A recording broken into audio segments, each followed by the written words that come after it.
Good morning, all of you. BSc Part First, Paper Third, Physical Chemistry के chapter solution, dilute solution and colligative property की हम study कर रहे थे, जिसमें बच्चों हम लोगों ने नॉर्मलिटी, फॉर्मेलिटी कि इन सब के किस तरह से हम इसे निकालते हैं, इन सब की स्टडी कर ली थी। आज हम स्टडी करेंगे सक्रियता एवं सक्रियता गुणांक, activity and activity coefficient. RNS का जो नियम था उसके अनुसार यदि ए और बी है को हम का विद्युत अपघट्य का वियोजन निम्न प्रकार से होता है। किस तरह से होता है उनका वियोजन? ए प्लस और बी माइनस में इस साम्य का वियोजन स्थिरांक दिया जाता है के से, तो के इज इक्वल टू होता है प्रोडक्ट अपॉन रिएक्टेंट। यहाँ प्रोडक्ट क्या है? ए प्लस और बी माइनस, और रिएक्टेंट है हमारे पास ए बी। तो जो डिसोसिएशन कांस्टेंट हो जाएगा वो हो जाएगा k is equal to a plus b into b minus upon a b. द्रव अनुपाती क्रिया के नियम में प्रयुक्त राशियाँ सक्रिय द्रव्यमान या कहलाती हैं एक्टिव मास, जो मोलर सांद्रताओं के समान व्यक्त किए जाते हैं।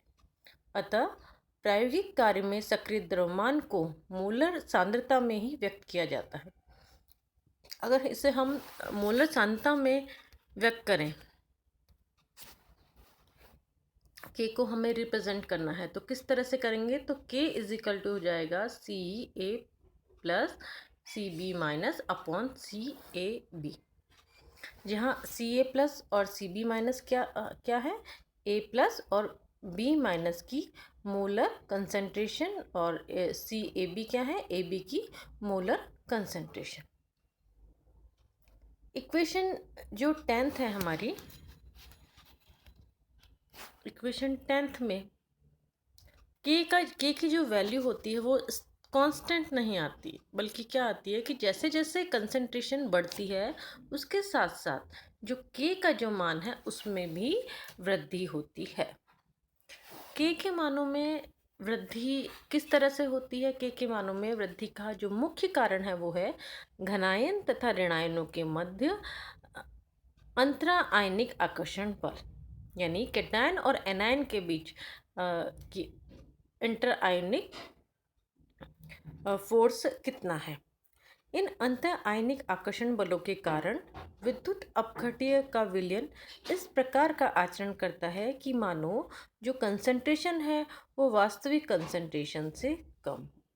इसका बच्चों क्या तात्पर्य है कि प्रबल विद्युत अपघट्य, स्ट्रॉन्ग इलेक्ट्रोलाइट होते हैं, वो हम सभी जानते हैं वो क्या होते हैं कि प्रत्येक अवस्था में वह टोटल आयोनाइज अवस्था में होते हैं, लेकिन ये समस्त आयन अंतः आयनिक आकर्षण के कारण विचरण करने के लिए, मूवमेंट करने के लिए तथा इलेक्ट्रिक करंट या विद्युत धारा ले जाने के लिए स्वतंत्र नहीं होते।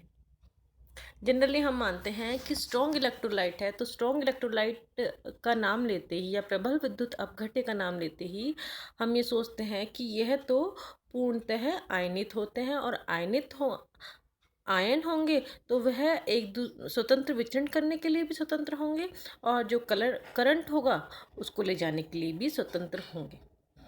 लेकिन यहाँ ऐसा नहीं होता है। आयनों के उस अंश को हम सक्रिय आयन कहते हैं। अब एक्टिव आयन है वो किसे कहेंगे? कि जो स्वतंत्र विचरण कर सके और विद्युत धारा को ले जाने में समर्थ हो।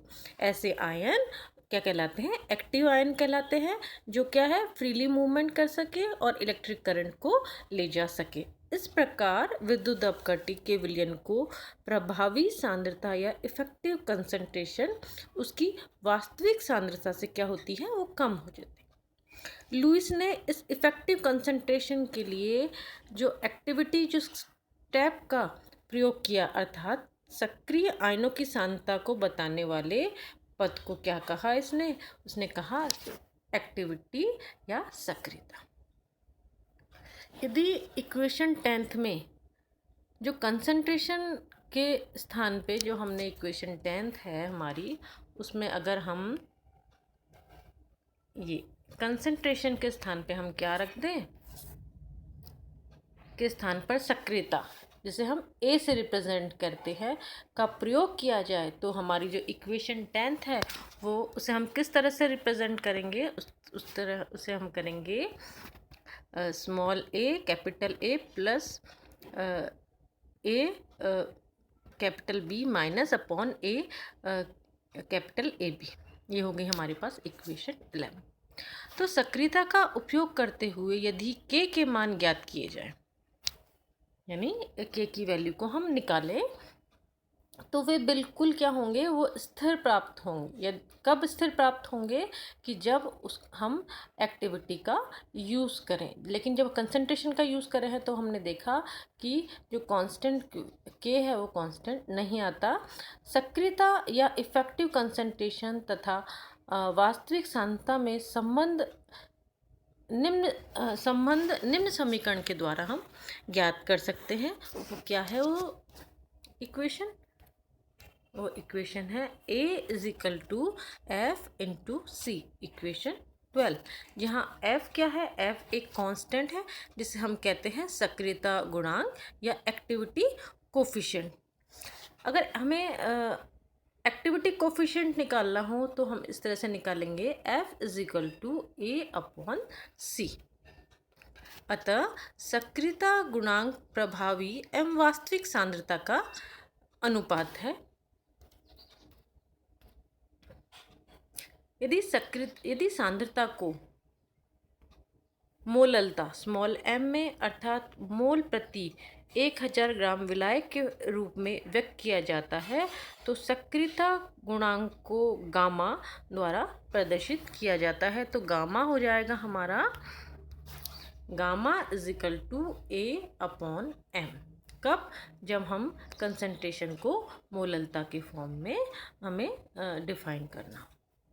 इसी प्रकार किसी आयन की सक्रियता निम्न संबंध के द्वारा हम शो कर सकते हैं। किस तरह से, कौन सा रिलेशन है उसे शो करते हैं, A plus is equal to f plus into c plus A minus is equal to f minus into c minus. A plus हो जाएगा M प्लस गामा प्लस और A माइनस हो जाएगा M माइनस और gamma minus. K है तो k हमारे पास हो जाएगा सी ए प्लस एफ ए प्लस और c B minus f b minus upon C A b into f a B.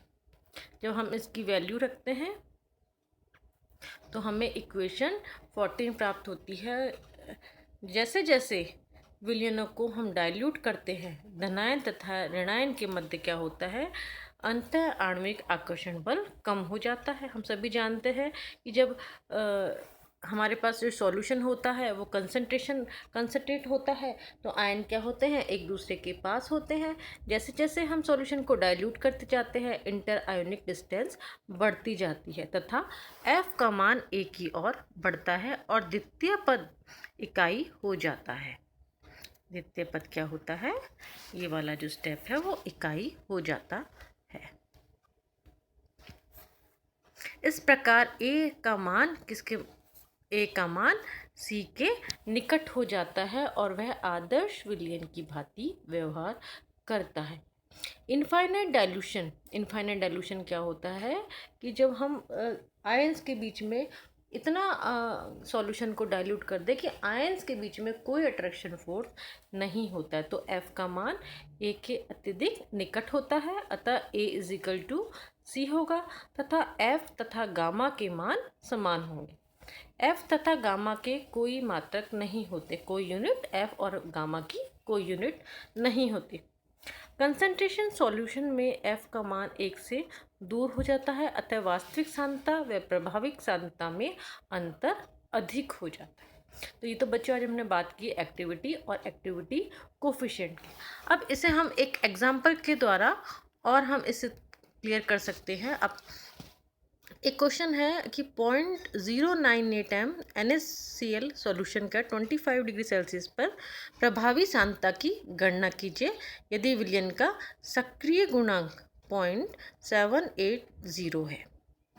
तो हमें बच्चों क्या दे रखा है, एक तो कंसंट्रेशन दे रखी है, कंसंट्रेशन कितनी है 0.098, एक और क्या दे रखा है एक्टिविटी कोशेंट यानी एफ दे रखा है, और हमसे क्या पूछा है ए पूछी है, तो हम ए आराम से निकाल लेंगे क्योंकि जब हमें फॉर्मूला पता है A is equal to F into C, तो इससे हमें क्या है ए आराम से हमारी कैलकुलेट हो जाएगी। Thank you.